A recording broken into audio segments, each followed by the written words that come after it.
Canabama has been on this corner since 2018, and with the new law taking effect on Tuesday, it could jeopardize their business. But this is an unnecessary death. This is an unnecessary business closing. And it's my life's work. It's my kingdom work. God gave me the name Canabama and a vision, and this was not part of it. So, Canabama will be no more. Canabama in downtown Mobile was the first hemp dispensary to open in the state of Alabama. I'm going out of business. We lost a lot during COVID. I lost 3 locations, and the financial devastation that COVID brought to a lot of small businesses. And so we were not in a position to take heavy losses. Boozer. There's a store off of Interstate 65 in Shelby County that you can get a slushie, 50 milligram slushie, and enjoy on your way to the beach. And that's just unfathomable to me, and we've got to put them out of business. They have to get guardrails and stop this. You mentioned put them out of business. You mentioned guardrails. Let's talk about this bill, some of the key goals. Also removed is vapes and smokables. As you go into some of these shops, which we've all been into gas stations, we look and there's all of these glass jars that looks like marijuana. And I carried a police officer in, he couldn't tell me what was marijuana, the flower or not. So smokables, vapes, and inhalables, anything like that would be outlawed in this law.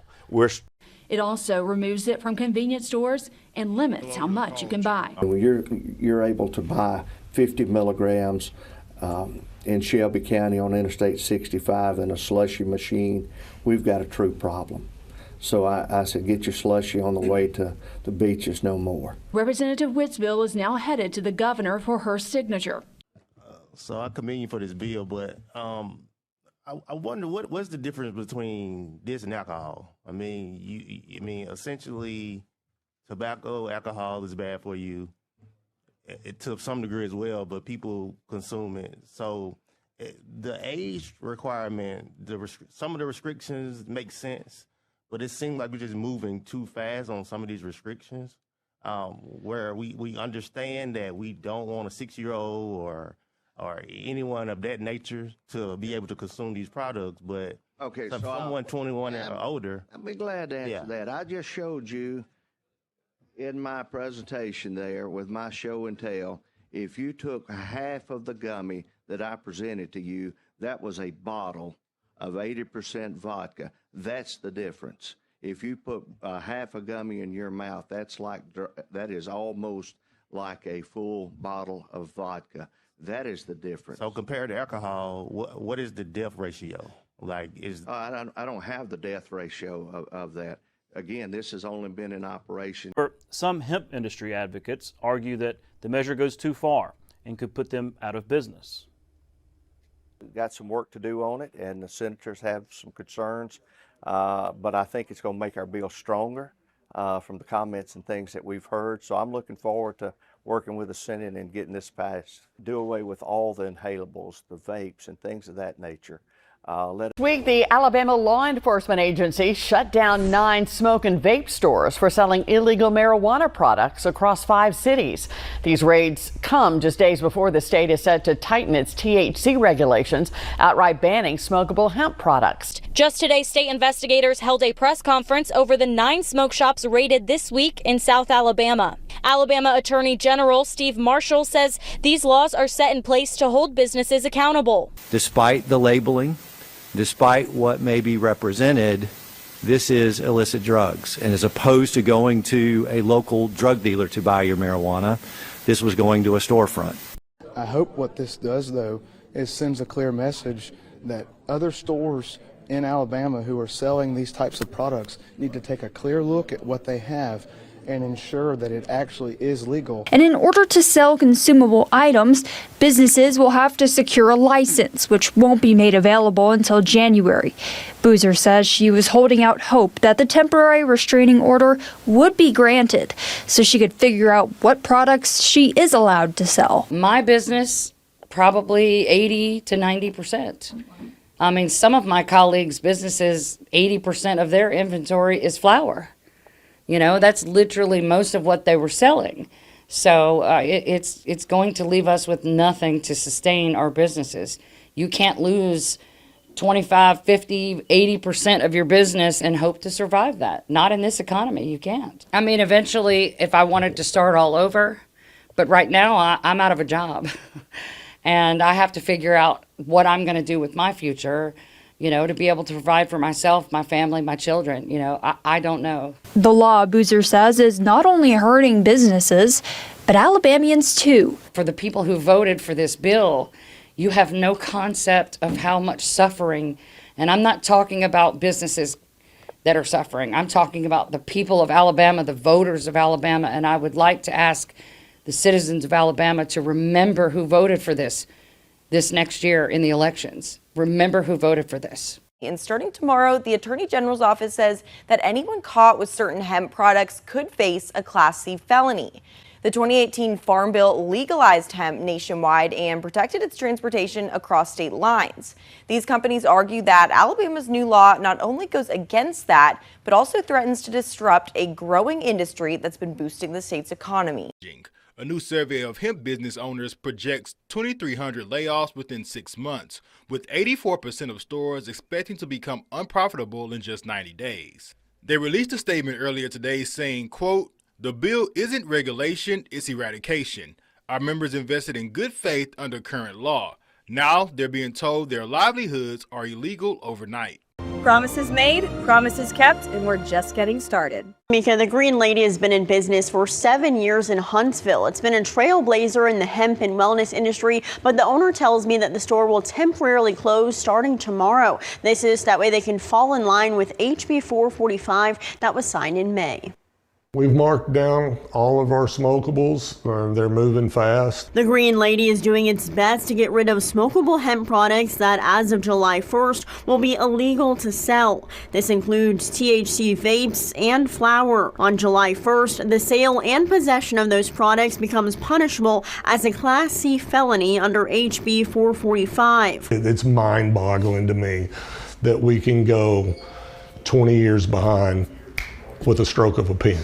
Owner Jason Paul says the change in hemp regulation will cause his business to lose more than $1 million in revenue each year. But for him, it isn't about the money. We were the first people to open, and I did that for the wellness of our community. Paul says his customers fit into every demographic, including the elderly and veterans who use his products as a natural pain relief. When reality sets in and you realize that you're not going to be able to give those customers what they need to get through their day, that's what hurts. He says he wishes the state would have consulted those in the hemp industry before passing HB 445. But with July 1st just hours away, the Green Lady is doing what it needs to get in compliance. We're going to take a week off as of tomorrow, do inventory and kind of regroup and come back at it from there. The Green Lady will reopen on July 7th. How do you ingest it and how often? And what has it done to you? Has it an impact on you, not just for while you're high, but sort of a greater impact on your life? You know, it helps my mental and listen. For me, not look. When I first started boxing, you couldn't smoke cannabis; it was banned, and you saw how my life was then, right? Since I've been using cannabis on a regular basis, you see how my life is now. You know, you can just look at the two and you can tell which is the better person. The guy who drank alcohol every day of his life while he was being this great boxer, or the guy who's right now a retired boxer, businessman, and he's enjoying his life without any chaos. 6 years ago. Yep, 6 years. Feel great. Brooks Whitehead says he stopped drinking thanks to hemp products like CBD. But due to a new Alabama state law on July 1st, many of these products will become illegal. I love you. I don't want to go get a Budweiser. I done went down that road, see where it got me. I'd rather come here and get my medication. My sales have been down more than 25% since the day Kay Ivey signed the bill, because it makes people felons and they don't understand that it hadn't gone into effect yet. Customers like Whitehead could be arrested and charged with felony possession. You know, we're just crying for help, and what we're going to do now is just snatched out from under us. Alabama House Bill 445, sponsored by District 6 Representative Andy Whitt, will ban smokable hemp products, synthetic forms of THC, and will limit the potency of gummies and THC drinks. I have people who have serious illnesses, terminal illnesses, you know, crippling conditions, and they can't eat 5 to 10 gummies or drink 7 lemonade seltzers each time they need medicine. I sell all manner of CBD products, I always have. Oils and topicals, everything from bath bombs to vape pens, and CBD smokable flower. And I sell THC products as well. They're hemp derived, they're federally legal. Canabama has been on this corner since 2018, and with the new law taking effect on Tuesday, it could jeopardize their business. But this is an unnecessary death. This is an unnecessary business closing. And it's my life's work. It's my kingdom work. God gave me the name Canabama and a vision, and this was not part of it. So, Canabama will be no more. Canabama in downtown Mobile was the first hemp dispensary to open in the state of Alabama. I'm going out of business. You know, we lost a lot during COVID. I lost 3 locations, and the financial devastation that COVID brought to a lot of small businesses. And so we were not in a position to take heavy losses. Boozer says her business immediately tanked by about 25% as soon as Governor Kay Ivey signed a law in May. She says it's the final straw in a series of setbacks that includes 7 burglaries since she opened in 2018. Boozer says a lawsuit challenging the law that a judge in Montgomery considered Monday is too little too late, even if it succeeds. We will have a little more time to sell off our inventory and challenge it in court. For me, that means I'll get to hopefully get some of my money back, but it will not change my fate.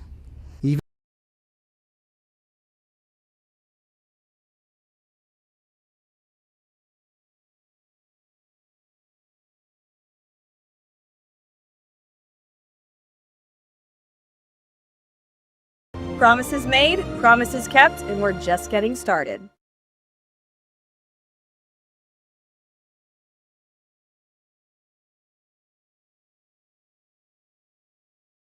By controlling this industry. Previously, Alabama Senator Greg Albritton says he's voted against every gambling bill in Alabama.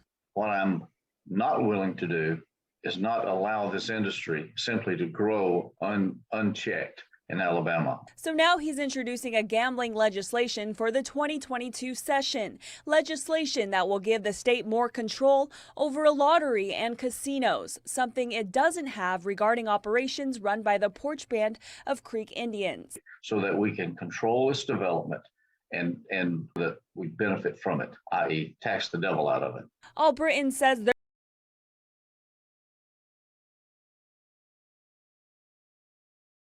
with that comes crime, comes violence, comes drugs, you name it, it's probably there in those casinos. And we need to make sure that we work to get that cleaned up. It needs to be out of our state for good. Whitt chairs the House Committee on Tourism and Economic Development. Any gaming legislation has to go through that committee. He and other lawmakers are starting to put their ideas on paper, but they say illegal gaming is something that needs to be a top priority during the upcoming legislative session. Brittany.